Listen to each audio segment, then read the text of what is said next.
నమస్తే, welcome to Leo. మొత్తానికి YCP కూటమి కలవకుండా ఏదైతే గతంలో 2019 నుంచి 24 దాకా ఏదైతే ప్రయత్నాలు చేసిందో అదే ప్రయత్నాలు ఇంకా కలగంటూనే ఉందని చెప్పి అనుకోవాలి. మొత్తానికి అంబటి రాంబాబు మాట్లాడుతున్న మాటల్ని ఎలా చూడాలి, పూర్తిగా పవన్ కళ్యాణ్ విడిపోయాడని చెప్పి చెప్పా పెట్టకుండా కేరళకి వెళ్ళిపోయని చెప్పి మాటల్ని ఎలా తీసుకోవాలి, అయితే దీని గురించి మనతో మాట్లాడడానికి పొలిటికల్ అనలిస్ట్ కట్టా కార్తిక్ గారు ఉన్నారు. వారిని అడిగి తెలుసుకుందాం. సార్ నమస్తే. నమస్తే జగన్ గారు. సార్, మనం చూసుకుంటే అంబటి రాంబాబు కావచ్చు, వైసీపీ నేతలు కావచ్చు, ఏదైతే కూటమి ఏర్పడక ముందు కూడా వీళ్ళిద్దరిని కూడా కలవనీయకుండా ఉండడానికి చాలా సర్వ ప్రయత్నాలు చేశాయి, కానీ అవి ఫలించలేదని చెప్పి చెప్పుకోవచ్చు.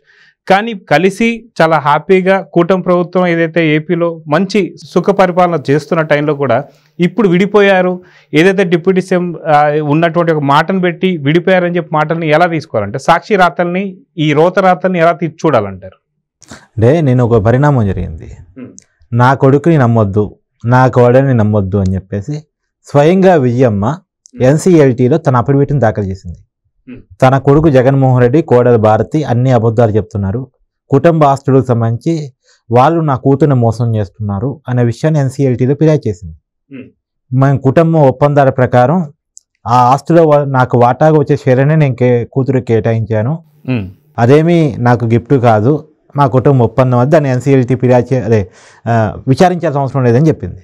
సో కాబట్టి ఆ తల్లి విజయం ఇచ్చినటువంటి కంప్లైంట్ దేశవ్యాప్తంగా చర్చకు వచ్చింది. ఆ చర్చని పక్కదో పట్టించాలంటే ఏం చేయాలి? అలా కుటుంబంలో ఉన్న తగాదులు చర్చించుకోకుండా ఉండాలి అంటే, జగన్మోహన్ రెడ్డి మైండ్ సెట్ చర్చించుకోకుండా ఉండాలంటే ఇంకొక దాన్ని ముందు తీసుకొచ్చి పెట్టాలి. సో వాళ్ళు కలిసి ఉండట్లేదు కాబట్టి, కలిసి ఉన్నటువంటి చంద్రబాబు నాయుడు, పవన్ కళ్యాణ్ విడిపోయాడని ప్రచారం చేస్తే, క్యాడర్లో లేనిపోని అపోహలు క్రియేట్ చేస్తే బాగుంటుంది కదా అని దాంతో ఈ విషయాన్ని ముందు తీసుకొచ్చారు. ఇవాళ పవన్ కళ్యాణ్ గారు కేరళకి వెళ్ళారు, దేవాలయాల సందర్శన యాత్ర, సనాతన ధర్మ యాత్ర, హిందూ పరిరక్షణ యాత్ర ఆయన పెట్టుకున్నారు. ఆయన ఒక ఎజెండాని ఎత్తుకున్నారు. ఈ హిందూ సమాజాన్ని సనాతన ధర్మ బోర్డు కావాలి, ధర్మ పరిరక్షణ బోర్డు కావాలి అని ఒక నినాదాన్ని ఎత్తుకున్నారు. ఆ నినాదంలో భాగంగా తన మొక్కులు కూడా చెల్లింపులో భాగంగా ఆయన కేరళ వెళ్ళారు. ఆయన మొన్నటిదాకా వైరల్ ఫీవర్తో బాధపడ్డారు. ఫీవర్తో బాధపడ్డ తర్వాత ఆయన అక్కడికి వెళ్ళారు. సరే, ఆయన ఎత్తుకున్న ఎజెండా ఇప్పటిది కాదు. తిరుపతి లడ్డూలో నెయ్యి కల్తీ జరిగిందన్నప్పుడే తిరుపతిలో తన నాదాన్ని పెద్ద ఎత్తున వినిపించారు ఆయన. ఇప్పుడు ఏదో చంద్రబాబు నాయుడు గారికి, పవన్ కళ్యాణ్కి గ్యాప్ వచ్చిందని, ఆయన సొంత ఎజెండాని ఎత్తుకున్నాడని, చెప్పా పెట్టకుండా కేరళ పోయాడని ప్రచారం చేస్తున్నారు. ఇప్పుడు ఒక్క కామెంట్ అన్నా చంద్రబాబు నాయుడు గారికి వ్యతిరేకంగా పవన్ కళ్యాణ్ గారు ఈ 6 నెలల కాలంలో చేశాడా? సింగిల్ కామెంట్ లేదు, సింగిల్ వర్క్ ఏదో చంద్రబాబు నాయుడు చేయొద్దన్నది లేదు, పార్టీ కూటమిలో ఇబ్బందికరమైనటువంటి ఏదైనా ఒక చేస్తున్నానని చేశాడా? ఒక చిన్న ఇది కూడా లేకుండా ఎందుకు క్రియేట్ చేస్తున్నారు? మేము కలిసి ఉండలేకపోతున్నాం, నేను సొంత తల్లితోనే చెల్లితోనే కలిసి ఉండలేకపోతున్నాను, వీళ్ళు ఒక బ్లడ్ కాదు, ఒక కుటుంబం కాదు, ఒక పార్టీ కాదు, ఏదో సొంత కుటుంబం లేక కలిసిపోతున్నారేంటి? ఒక కులం కాదు, ఏంది వీళ్ళు ఇంతగా కలిసిపోతున్నారు అనేది వాళ్ళకి నచ్చట్లేదు. ఎంతసేపటికి వీళ్ళు విడిపోవాలి. ఒక క్లారిటీ వాళ్ళకు ఉంది, వీళ్ళు కలిసి ఉన్నంతకాలం తను గెలవలేను, వీళ్ళు కలిసి విడిపోతేనే నాకేమన్నా ఛాన్సు, వీళ్ళు విడిపోయి వీళ్ళ ఓట్లను వీళ్ళు చీల్చుకుంటే దాని ద్వారా ఏమైనా నేను లబ్ధి పొందొచ్చు అనేటువంటిది అతని ఆశ.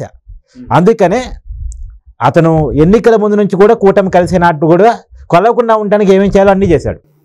ముద్రగడ పద్మనాభం ముందు పెట్టాడు, హరిరామయ్య జోగయ్యని ముందు పెట్టాడు. వాళ్ళు పవన్ కళ్యాణ్ అంటే మాకు ఇష్టం, అభిమానం అనే పేరుతోనే పవన్ కళ్యాణ్ చంద్రబాబు నాయుడుతో కలవకుండా ఏమేం చేయాలో అన్నీ చేయడానికి ప్రయత్నం చేశారు. పవన్ కళ్యాణ్ అభిమానులు రెచ్చగొట్టే ప్రయత్నం చేశారు, రకరకాల ప్రయత్నాలు చేశారు.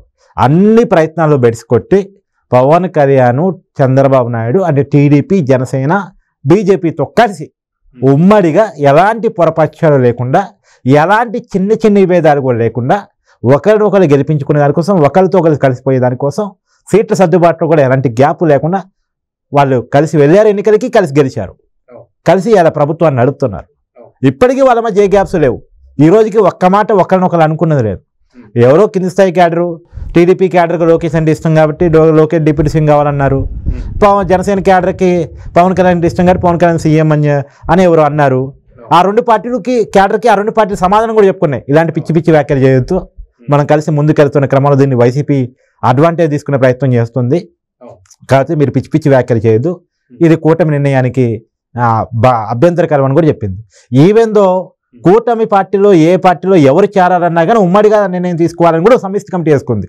అంటే జనసేనలో ఎవరు చేయాలన్నా టీడీపీకి బీజేపీకి చెప్పాలి, టీడీపీలో ఎవరు చేయాలన్నా జనసేన బీజేపీకి చెప్పాలి. అంత కలిసికట్టుగా వెళ్తున్నారు, అంత ఉమ్మడి నిర్ణయాలతో వెళ్తున్నారు, చిన్న గ్యాప్ లేకుండా. ఇది వైసీపీ గెట్టడం లేదు. అయితే అసెంబ్లీ సాక్షిగా మనం చూసుకుంటే పవన్ కళ్యాణ్ గారు కూడా ఖచ్చితంగా నారా చంద్రబాబు నాయుడు గారి యొక్క ఏదైతే ఆయనకు ఉన్నటువంటి యొక్క ఎక్స్పీరియన్స్ ఏదైతే ఉందో ఇది ఇంకా మనకి 10 ఏళ్ల పాటు ఆయనే ముఖ్యమంత్రి ఉండాలని చెప్పి అసెంబ్లీ సాక్షిగా చెప్పిన తర్వాత కూడా పవన్ కళ్యాణ్ గారు అంబటి రాంబాబు కావచ్చు లేదా వైసీపీ నేతలు కావచ్చు ఇలాంటి చర్యల్ని కావాలి, ఇలాంటి వ్యాఖ్యల్ని ఎలా చూడాలంటే? ఎస్, గుడ్ పాయింట్ బయట తీశారు.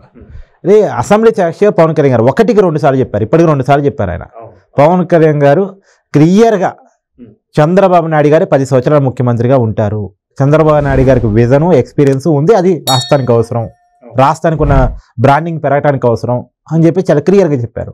ఇంకా క్లారిటీ ఎవరు ఇవ్వాలి? ఇవ్వాల్సిన వ్యక్తే క్లారిటీ ఇచ్చిన తర్వాత కూడా, చెప్పాల్సిన వ్యక్తే చెప్పిన తర్వాత కూడా ఏదో దింపుడు గల్ల ఆశలు ఉంటాయి అంటారు కదా, ఆ పనుల్లో వైసీపీ వాళ్ళు ఉన్నారు. పగటి కలలకి అంటున్నారు నిండు వేసవి వస్తుంది అంటే ఇంకా నిజానికి చలికాలం అయిపోకముందే వేసవి స్టార్ట్ అయిపోయింది. ఇప్పుడు కలలు కంటున్నారు, పగటి కలలు అంటున్నారు. కానీ ఈ ఆశలు నెరవేరే కావు. ఎన్నికల ముందు ఎలా నెరవేరలేదో ఇప్పటికీ అవి నెరవేరే కావు. వాళ్ళు చాలా క్లారిటీగా విజన్తో వెళ్తున్నారు. ఇంకా 10 సంవత్సరాల పాటు కూటమి కలిసి ఉండాలి, కూటమి అధికారంలో ఉండాలి, చంద్రబాబు నాయుడు ముఖ్యమంత్రిగా ఉండాలని కూటమి 3 పార్టీలు ఇక్కడ బీజేపీ కానీ, పవన్ కళ్యాణ్ జనసేన కానీ, టీడీపీ కానీ చాలా క్లారిటీ ఉన్నాయి. సో వాళ్ళ క్లారిటీ ఉంది. క్లారిటీ కావాల్సిన వైసీపీకి కూడా క్లారిటీ ఉంది. ఏం క్లారిటీ ఉంది? వీళ్ళు కలిసి ఉన్నంత కాలం మేము గెలవలేము, మాకు అధికారం రాదు, అధికారం కాదు కదా ప్రతిపక్ష హోదా కూడా రాదు అనేది క్లారిటీ ఉంది. కాబట్టి వాళ్ళు క్లారిటీతోనే కుట్ర చేస్తున్నారు. కానీ ఏ కుట్ర చేసినా ప్రజలు నమ్మే పరిస్థితులు లేరు. మీకు చిన్న ఉదాహరణ చెప్తాను. మీకు నేను మేకాపులి కథ మీకు ఐడియా ఉండే ఉంటుంది. సో నాన్న మేకలు కాసుకోవటానికి మేకలను వదిలేసి కొడుకుని ఖాయమని చెప్పేసి నేను కట్టెలు కొట్టడానికి పోతున్నాను, పుల్లు వస్తే నాకు కేకయ్యి నేను ఉరుక్కుంటూ వస్తాను అని గొడ్డలు పట్టుకొని కట్టెలు కొట్టడానికి వెళ్ళిపోతాడు. సో పులి రాకపోయినా సరే నాన్న వస్తాడా లేదా చెకింగ్ కోసం కొడుకు నానా పులి అని అరుస్తాడు. వరిస్తే నాన్న గొడ్డలు పట్టుకుని ఉరుక్కుంటూ వస్తాడు. ఏదిరా పులి అంటే రాలేదు, సరదాగా జోక్ చేశా అని చెప్పేసి అంటాడు. నవ్వుకుంటూ వెనకెళ్ళిపోతాడు, కొడుకేది సరదాగా జోక్ చేశాడు అని. తర్వాత మళ్ళీ నానా పులి అని పిలుస్తాడు. మళ్ళీ ఉరుక్కుంటూ వస్తాడు. మళ్ళీ ఉరుక్కుంటూ వస్తే ఎదురా పులి అని చెప్పేసి అంటే మళ్ళీ సరదాగా పిలిచాడు అంటాడు. ఈసారి చిరాకు వచ్చి తిట్టుకుంటే వెళ్ళిపోతాడు. తర్వాత మళ్ళీ నానా పులి అంటే నిజంగా పులి వస్తుంది, మేకను ఎత్తుకొని పోతూ ఉంటుంది. కానీ వాడు సరదాగా పిలుస్తున్నాడు, చతురు చేస్తున్నాడు అని చెప్పేసి రాడు. సరే ఒక అబద్ధాన్ని ఒకసారి నమ్మించవచ్చు, 2 సార్లు నమ్మించవచ్చు, 10 సార్లు నమ్మించలేము. వైసీపీ ఏంటంటే 2019లో ఆడిన ప్రతి అబద్ధం వర్కౌట్ అయింది. బాబాయిని చంద్రబాబు నాయుడు చంపాడంటే వర్కౌట్ అయింది, నా మీద కోడికత్తి దాడి చేశారంటే వర్కౌట్ అయింది, నేను నవరత్నాలంటే వర్కౌట్ అయింది, ఒక ఛాన్స్ అంటే వర్కౌట్ అయింది, లేదు తిరుమలలో ఏదో వజ్రం ఉంటుంది పింక్ డైమండ్ అంటే వర్కౌట్ అయింది. ఎన్ని అబద్ధాలు చెప్పినా వర్కౌట్ అయింది. కాబట్టి మళ్ళీ అబద్ధాలు చెప్తే జనం వింటారు అనేది వాళ్ళ ఫీలింగ్. కానీ ప్రతిసారి నిజం కావు, అబద్ధాలు ప్రతిసారి నమ్మరు అనేది తెలుసుకోవాలి వాళ్ళు. అయితే జగన్ 1.0లో నేను ప్రజల కోసం వర్క్ చేశా, ఈసారి 2.0 అది ఇంకో రకంగా ఉంటుందని చెప్పేసి అన్నారు. నిజంగా 1.0లో చూసినటువంటి ఒక ఏపీ ప్రజలు 2.0ని నమ్ముతారా? నిజంగా మీరు అన్నట్టు ఒకవేళ కూటమి విడిపోయినా సరే నిజంగా వాళ్ళు వైసీపీ గెలిచే అవకాశం ఉంటుందా లేదా అంటే ఏం చెప్తారు? అంటే 1.0 చూసిన తర్వాత జగన్మోహన్ రెడ్డి ఒక ఛాన్స్ చూసిన తర్వాత జనం డిసైడ్ అయింది ఇతను ముఖ్యమంత్రి పదవి కాదు కదా, ప్రతిపక్ష హోదా కూడా పనికిరాడు అనుకున్నారు. ఇంకా 2.0కి అవకాశం ఎక్కడుంది? 1.0 చూసిన తర్వాత అంత క్లారిటీగా ఆంధ్రప్రదేశ్ ప్రజలు తీర్పిచ్చిన తర్వాత ఇంకా 2.0 ఉంటుంది అనుకుంటే ఒక భ్రమ అని నేను అన్నాను కదా. వేసవి స్టార్ట్ కాకముందే వేసవి వచ్చినప్పుడు పగటికాలు వైసీపీలు కంటున్నారని, పగటికాలు కంటడం తప్ప ఏమీ లేదు. ఆ భ్రమల్లో బతకాలి అంటే దానికి ఒక క్లారిటీ ఉంది, దానికి కూడా వైసీపీలకు క్లారిటీ ఉంది. అలా మాటలు చెప్పకపోతే క్యాడర్ ఉండి తట్టలేరు. మళ్ళీ మనం వస్తున్నాం, మన పార్టీ అధికారంలోకి వస్తుంది, 2.0 వస్తుంది, నేను మిమ్మల్ని ప్రేమిస్తున్నాను, 1.0లో మిమ్మల్ని కొద్దిగా నిర్లక్ష్యం చేశాను, ఇప్పుడు పూర్తిగా మీకోసం ఉంటారు అని చెప్పకపోతే పల్లకి మోసే వాళ్ళు ఎవరు ఉండే పరిస్థితి లేదు, ఆ పార్టీలో మిగిలే వాళ్ళు ఎవరు ఉండే పరిస్థితి లేదు. ఎవరో ఒకరు మిగలటం కోసం అతను ఆ మాటలు చెప్పాల్సిన తప్పనిసరి పరిస్థితిలో పడ్డాడు. అయ్యే పని కాదు అని చెప్పేసే విషయం జగన్మోహన్ రెడ్డి కూడా క్లారిటీ ఉంది. కాకపోతే ఆ మాట చెప్పాలి. ఏదో మీకు గుర్తుందా, ఎన్నికల ముందు లండన్ పోతున్నాడు, లండన్ పోయే ముందు ఐపాక్ టీంతో మీటింగ్ పెట్టాడు. లేదు అనుకున్న దానికన్నా పెద్ద విజయం రాబోతుందని చెప్పేసి మాట్లాడిపోయాడు. వైనాట్ 170 అని ఆ రోజు కూడా అదే స్లోగన్ ఇచ్చిపోయాడు. అంటే ఆ రోజుకి జగన్మోహన్ రెడ్డి ఓడిపోతున్న విషయం తెలుసా అంటే తెలిసి డబ్బులు తీసుకొని లండన్కి వెళ్తున్నాడు సర్దుకుందామని. జగన్మోహన్ రెడ్డి క్లారిటీ ఉంది. కానీ క్యాడర్లో నిలవాలంటే ఏదో రకమైన ఉత్సాహం బూస్టప్ ఇవ్వాలి కదా, క్యాడర్కి మాయ మాట చెప్పాలి కదా, ఆ మాయ మాట చెప్తా ఉన్నాడు అంతే. సో చూద్దామండి, ఖచ్చితంగా మీరు అన్నట్టుగా ఎలాంటి కథలు చెప్పినా సరే ఏపీ ప్రజలైతే నమ్మే ప్రసక్తి లేదు. అదిగాక అసెంబ్లీ సాక్షిగా మీరు చెప్పినట్టుగా 1-2 సార్లు పవన్ కళ్యాణ్ గారు చెప్పారు సుదీర్ఘకాలం ఇంకో 10 సంవత్సరాల పాటు బాబు గారే సీఎంగా ఉండాలని. సో ఖచ్చితంగా ఇది విడిపోయే పార్టీ అయితే కాదు, కూటమి అలానే పటిష్టంగా ఉండబోతుంది. సో చూద్దాం ఏం జరగబోతుంది. నమస్తే. నమస్తే.